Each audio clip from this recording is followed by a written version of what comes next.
मागील काही दिवसात एटीएम चोरीच्या घटनांमध्ये वाढ झाली असून एटीएम, बँक आणि सोने चांदीचे दुकान सुरक्षाबाबत हिंगोली जिल्हा पोलीस अधीक्षक जी श्रीधर यांनी सर्व ठाणेदारांना चोरीच्या घटनांना आळा घालण्याबाबत उपाययोजना संदर्भाने संदेश दिला होता। तसेच अनेक प्रसार माध्यमांद्वारे सुद्धा हिंगोली जिल्ह्याच्या आजूबाजूला एटीएम चोरीचे घटना घडत असल्याबाबत आणि बँक अधिकारी तसेच सोनार दुकानदार यांनी चोरीच्या घटनांना आळा घालण्याबाबत काय उपाययोजना करावी याबाबत बातमी दिली होती।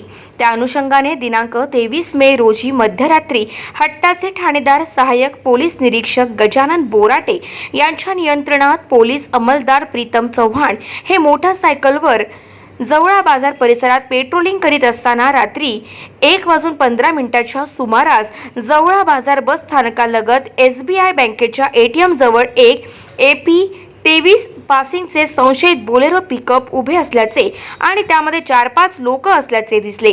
त्या अनुषंगाने पोलिसांना संशय आल्याने सदर पिकअप बाबत चौकशी करण्यासाठी जवळ जात असतानाच सदर बोलेरो पिकअप अतिवेगाने नागेशवाडीकडे निघून गेली।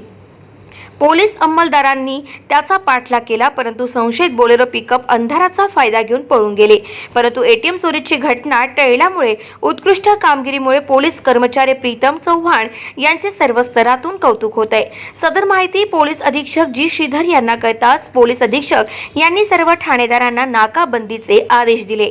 सर्वच ठाणेदारांनी नाकाबंदी केली, मात्र चोरटे पसार होण्यात यशस्वी झाले। सतर्कपणे पेट्रोलिंग करून एटीएम चोरीचा डाव उधळून लावला बद्दल हिंगोली जिल्हा पोलीस अधीक्षक जी श्रीधर यांनी हट्टा पोलीस स्टेशनचे ठाणेदार गजानन बोराटे, पोलीस अंमलदार प्रीतम चव्हाण, शेख मदार यांना प्रशस्ती पत्र आणि बक्षीस देऊन त्यांच्या पाठीवर कौतुकाची थाप मारली। जवळा पोलिसांच्या या कामगिरीचे सर्वत्र स्तरातून कौतुक होत आहे। यावेळी जवळा बाजार चौकीचे पोलीस उपनिरीक्षक जाधव, जमादार प्रीतम चव्हाण यांचा सत्कार पंचायत समिती सभापती बाळू बोडके, रिपब्लिकन पार्टीचे कोषाध्यक्ष भीमानंद काळे, युवा सेना तालुका प्रमुख बालाजी नागरे, नवनाथ शेळके, इमू पठाण, पप्पू लुटे यांच्यासह इतरांनी सत्कार करून अभिनंदन केले। गाव माझा न्यूज करिता महेंद्र पुरी, हिंगोली।